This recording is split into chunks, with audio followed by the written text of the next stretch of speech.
Coopération algéro-européenne à la une de cette édition. Entretien en tête-à-tête entre le président de la République Ahmed Tebboune et le président du Conseil européen Charles Michel. On en parlera dans un instant.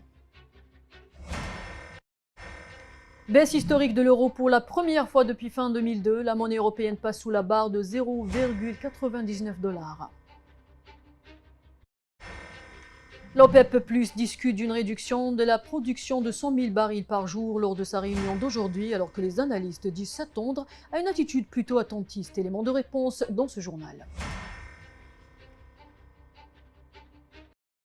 Merci de nous rejoindre dans cette nouvelle édition. On est le lundi 5 septembre, mesdames, messieurs, bonsoir. Un entretien en tête-à-tête entre le président de la République Ahmed Tebboune et le président du Conseil européen Charles Michel s'est déroulé ce lundi au siège de la présidence de la République. Charles Michel est arrivé peu auparavant à Alger où il a été accueilli par le Premier ministre Ayman Ben Abdelrahman, accompagné du ministre de l'Énergie et des Mines Mohamed Argab et du ministre du Commerce et de la Promotion des Exportations Kamel Rizdik.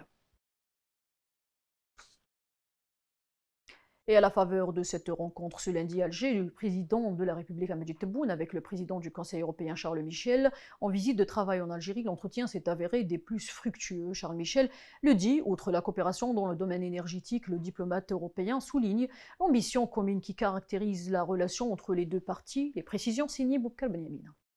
On le savait déjà. Les entretiens entre les deux responsables allaient s'articuler en partie autour de la crise énergétique qui secoue l'Europe en ce moment. Aussitôt arrivé, le président du Conseil européen Charles Michel l'a confirmé entre autres thématiques. À sa sortie des entretiens avec le président de la République Abdelmadjid Tebboune, le représentant officiel de l'Union européenne évoquait une rencontre extrêmement fructueuse. Ce fut un entretien extrêmement fructueux, tourné vers l'avenir. On partage un nouvel élan à la qualité des relations entre l'Algérie et l'Union européenne.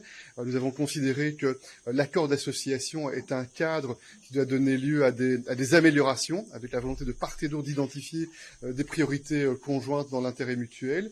Nous avons considéré que, dans les circonstances internationales que l'on connaît, la coopération en matière énergétique est évidemment essentielle et nous voyons dans l'Algérie un partenaire fiable, loyal, engagé sur le terrain de cette coopération en matière énergétique. Les enjeux de cette visite au plan économique, géopolitique et sécuritaire sont nombreux. Charles Michel le réaffirme, non sans préciser l'ambition commune qui lie Alger et Bruxelles. Nous avons une ambition commune pour la stabilité, pour la sécurité, pour la prospérité. Et en cela, on a pu évoquer un certain nombre de situations liées au voisinage, liées aussi au contexte géopolitique. Depuis la décision de Moscou de ne plus alimenter l'Europe en gaz, l'Algérie suscite de plus en plus la convoitise des pays européens en quête d'alternatives. L'Italie, à titre d'exemple, a fini par conclure un accord avec l'Algérie. Les quantités de gaz exportées via le gazoduc Transmed devraient ainsi augmenter d'ici fin 2022. L'euro a plongé sous le seuil de 0,99 $ ce lundi 5 septembre, une baisse historique pour la première fois depuis fin 2002. La monnaie européenne pâtissant des craintes après l'annonce vendredi de l'arrêt complet du gazoduc Nord Stream 1 par le géant russe Gazprom. Les détails de cette baisse avec Khalid Beloujet. Depuis son lancement en janvier 2002, l'euro, la monnaie unique européenne, n'a jamais atteint un niveau aussi bas. Il passe aujourd'hui sous la barre de 0,99 $, une baisse historique dans un contexte d'incertitude économique après l'annonce vendredi de l'arrêt complet du gazoduc Nord Stream par le géant russe Gazprom. En effet, l'euro a reculé de 0,71% à 0,99 $ vers 6h45 aujourd'hui. Depuis le début de l'année, la monnaie européenne ne cesse de s'affaiblir face au dollar, un effondrement de 13%. Les premières catégories professionnelles touchées par cette hausse du dollar vis-à-vis de l'euro, ce sont les importateurs. Exemple, la Schweinstaller Computer, une chaîne de magasins allemande spécialisée dans la distribution de produits high-tech. Eh bien, si ce label veut se procurer des iPhones de chez Apple, il devrait payer la facture en dollars. Après les importateurs, ce sont les investisseurs étrangers qui sont touchés. En effet, vous êtes un investisseur japonais, vous achetez la dette émise par le Trésor des États-Unis. Une fois ces bons arrivés à échéance, vous percevrez des intérêts. Donc, plus les taux d'intérêt seront hauts aux États-Unis, plus vous achèterez ces bons. Mais pour cela, il faudrait déjà vendre vos yens pour obtenir des billets de l'oncle Sam. Si de nombreux Japonais ou Suisses font de même, alors le taux de change du dollar va s'envoler. C'est en quelque sorte ce qui se passe en ce moment.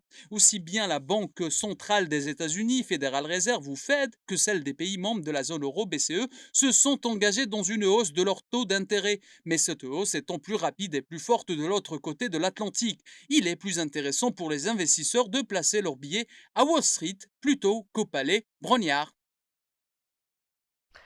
L'OPEP+ discute d'une réduction de la production de 100 000 barils par jour lors de sa réunion d'aujourd'hui, alors que les analystes disent s'attendre à une attitude plutôt attentiste en maintenant, pour l'instant, la production inchangée. Pour rappel, l'OPEP+ a estimé dans un rapport publié la semaine dernière que le marché pétrolier mondial enregistrerait un excédent plus important qu'anticipé cette année en raison de l'augmentation des prix de l'énergie et du durcissement des politiques monétaires qui freinent la demande. Les prix du gaz s'envolaient à nouveau lundi alors que la Russie a complètement fermé depuis vendredi le robinet du gazoduc Nord Stream 1. Le TTF néerlandais, référence pour le gaz en Europe, bondissait en matinée de plus de 30%. Le pétrole se négocie aussi en hausse. Le TTF se négociait à 281,61 € le mégawattheure, décollant de 32,12%. On rappelle que vendredi, il avait touché un plus bas de 3 semaines à 203 € le mégawattheure après avoir reflué durant toute la semaine. Retour en Algérie, en marge de l'ouverture de la session ordinaire de l'Assemblée populaire nationale, le ministre de l'Agriculture et du Développement rural, Mohamed Abdelhafid Hanni, a souligné la nécessité pour les agriculteurs de respecter les normes techniques d'application des engrais. Le ministre a également souligné l'engagement de ses intérêts à importer des engrais qui ne sont pas fabriqués localement, afin qu'ils soient subventionnés par l'État pour couvrir les besoins des agriculteurs pendant la saison en cours. Plus de 52 000 agents recenseurs, près de 8 000 agents contrôleurs et 3 000 formateurs seront mobilisés lors du 6e recensement général de la population et de l'habitat ARGPH 2022, prévu du 25 septembre au 9 octobre selon un document de l'Office national des statistiques ONS. L'opération vise à collecter les données sur la population et le parc logement dans un délai déterminé moyennant des supports de collecte. Le RGPH, qui se déroule simultanément dans tout le territoire national, constitue une opération phare dans le système national d'information statistique du pays. Un montant de l'ordre de 435 millions de dinars a été débloqué à Mdia dans le cadre de la prime de solidarité scolaire au profit des élèves issus de milieux défavorisés. Un total de 87 000 élèves scolarisés bénéficient cette année d'une prime de solidarité scolaire de 5 000 dinars destinée à couvrir les frais de scolarisation, ajoutant que l'opération de versement de la dite prime a été entamée le mois d'août et devrait se poursuivre encore dans les prochains jours pour toucher l'ensemble de l'effectif, ou l'effectif plutôt, concerné par cette opération de solidarité. Turkish Airlines a annoncé avoir conclu un contrat de sponsoring avec l'UEFA pour devenir le 8e sponsor officiel de l'UEFA au Champions League. La société a déclaré qu'elle était devenue le sponsor officiel de l'une des événements sportifs les plus regardés au monde.